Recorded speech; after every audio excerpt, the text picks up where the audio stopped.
Hello there. Right, I did say that I promised to get a video out, which I am gonna do. What we're gonna do, we're gonna work on the crankshaft, getting the new oversized oil restrictors in, or inserts. But first of all, I think I'm gonna have a bit of a tidy up because it is looking a little bit of a mess, and it's not ideal working in messy conditions. So I shall be back in a moment after a tidy. Right, so hopefully, as you can see, I've had a little bit of a tidy up, which was in dire need.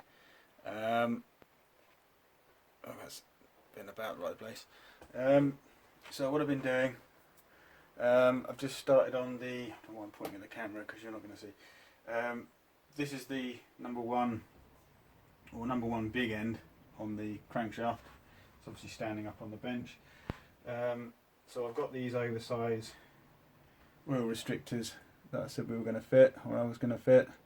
Hopefully I'm doing it right. You'll notice that that one end, you can see that slightly out of focus, is actually tapered, and the other end is flat.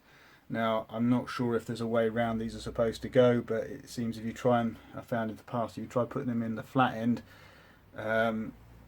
it seems to go skew with in the hole. You end up taking a big chunk out of it, but when you use the tapered end, it kind of gives it a guide. It allows it to seat into the hole and centers it, so you can bang it in, and it doesn't damage the insert or oil restrictor so much. So these are the oversized ones.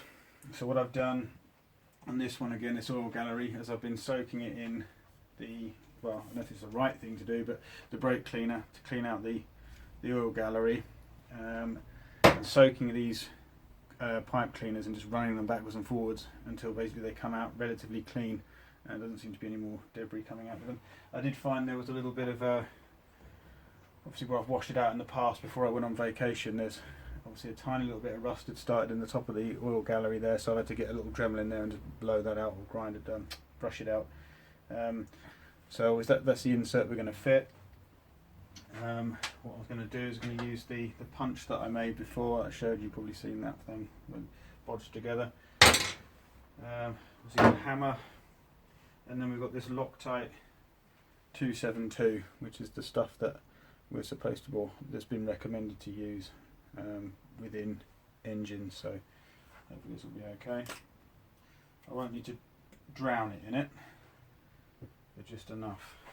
So what I'll try and do is, if you can see, I'll lay this down. It's very heavy. Down like that. On there. Right, so now I have the torch. Hopefully what I should be able to do is see down inside the gallery a bit easier, which does look relatively clean.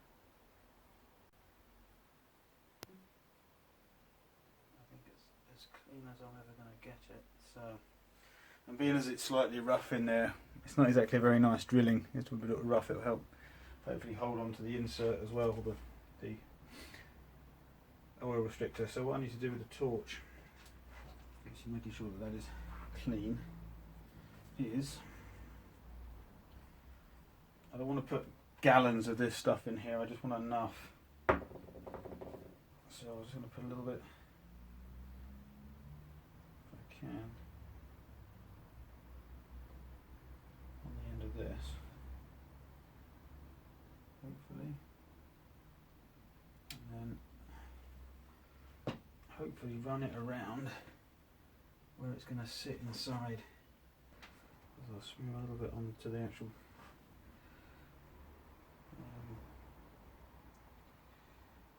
unit itself, hopefully.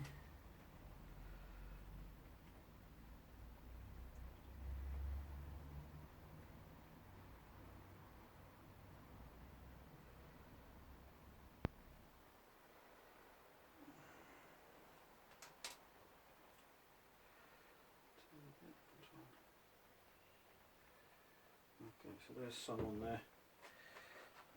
Go too berserk with it. That's that on there.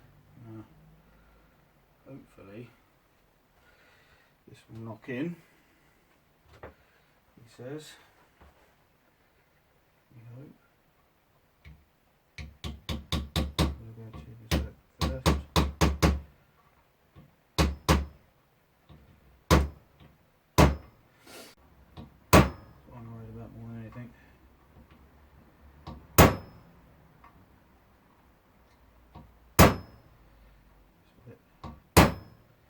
cautious. I want it to go down inside. Once it's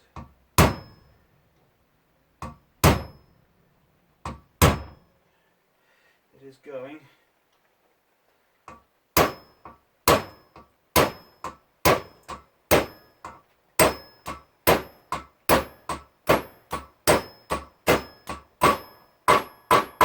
That's it. When it goes solid like that, it's donk donk donk, that means she's home.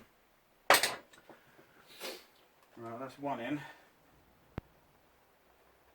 I hate the risk of. I'll have to be careful of this. Obviously, this is Loctite, so if you get it on anything, you need to get it off. Right, well, I'm happy with that because the last ones that went in, you didn't really have to hit too hard. I mean, I wasn't really belting it, but I was having to give it more force this time than I was with the previous standard size restrictors. So I'm happy with that. The only one I will be worried about is this number 3, because I think it's this one anyway.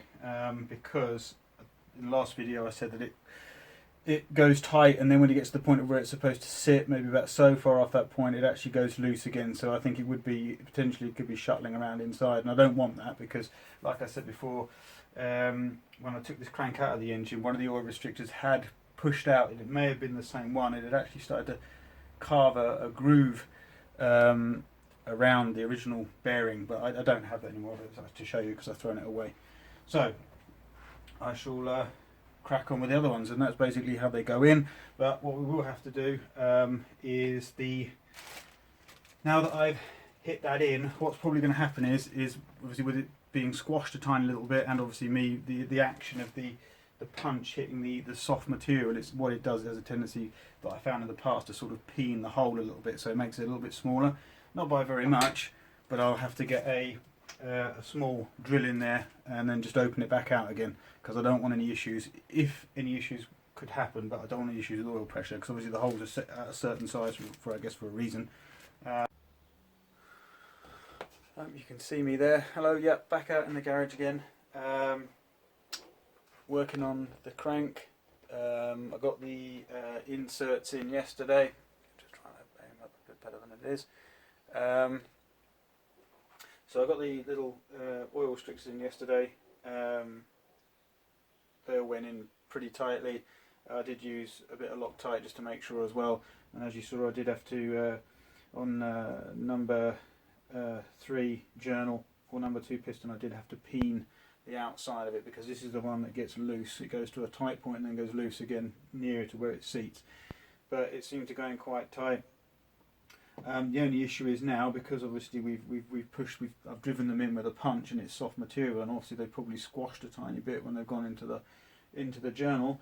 Is it's closed up the hole through the actual restrictor, and it has obviously a hole like that. The best thing I can do, the best size, well, the only size I've got that seems to be anywhere near is a 3mm drill bit. I think it might be slightly bigger. I think it might be somewhere in the region of maybe 3.1, because if I try putting a 3.2 through it, yeah, it doesn't want. That's a 3.2. That doesn't want to go. That's too tight. I've tried. Yeah, it's borderline, but it's very, it's not going to go in. So the best thing I can do is just obviously use the drill I've got, which is going to be a 3mm drill bit. It is, like I say, it is slightly loose in there, but to be honest with you, when I start drilling this, I'm drilling by hand, so the hole will probably come out slightly bigger than obviously the drill anyway, because obviously me moving around a tiny bit, it's not like it's in a drill press and being drilled incredibly accurately. So all I'm needing to do is just basically open out the hole, and I'm hoping that where I've hit it, it's probably only the first few millimeters of the actual insert that's squished in. It might just, I don't think I'm going to have to drill all the way through it. It might just be the very beginning. So what I'm going to do, because it's, I guess, soft material and a sharp drill, it does have a tendency to bite, and it could pull the drill in, which I don't really want, because I could end up, obviously, I don't jam in the chuck up against the journal, which I don't want. So I'm going to start off with a drill that's slightly smaller, not the actual size that I want to drill first, and then so it doesn't bite. So I'm as best as I can, because like I say, all I'm doing is just opening the hole up. You just hold it as best as possible and just gently, okay, so that's gone through. Obviously take it away without it spinning.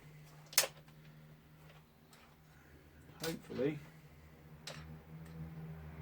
get the next one in. I'm kind of leaving quite a bit of the drill sticking out, so I've got something there, so I'll just get it in there nice and gently.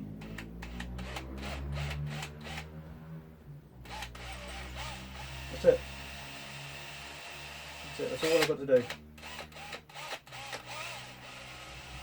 And just take the drill away. And that's it. So now that is somewhere near the hole size of the original one again. So what I'll do is I'll now go through all of the other 5 that I've got to do, just doing that, just using the slightly smaller drill and then the bigger one to finish off. And then that's the inserts, and then they're done and that job's finished. Jobbed. Right. Shall crack on. Right, so the inserts are now in. The job is done. The inserts are now drilled out to the correct size. I just gave the crank a little bit of a clean and a little bit of polish on the journals, just to make sure that I hadn't damaged anything while doing the job. I was concerned. I thought I'd seen a tiny little scratch on a couple of journals, but whatever it is, it's polished out. It's gone. So it was microscopic, whatever it was.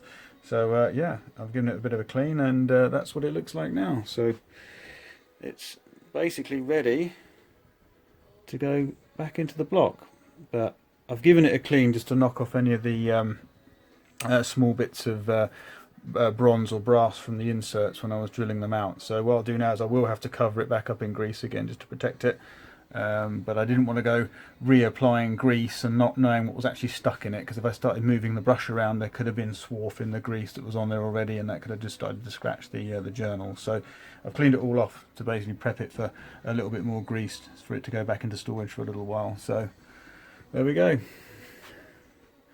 all ready. Hopefully I'll have another video for you next week. Okay, see ya, bye now.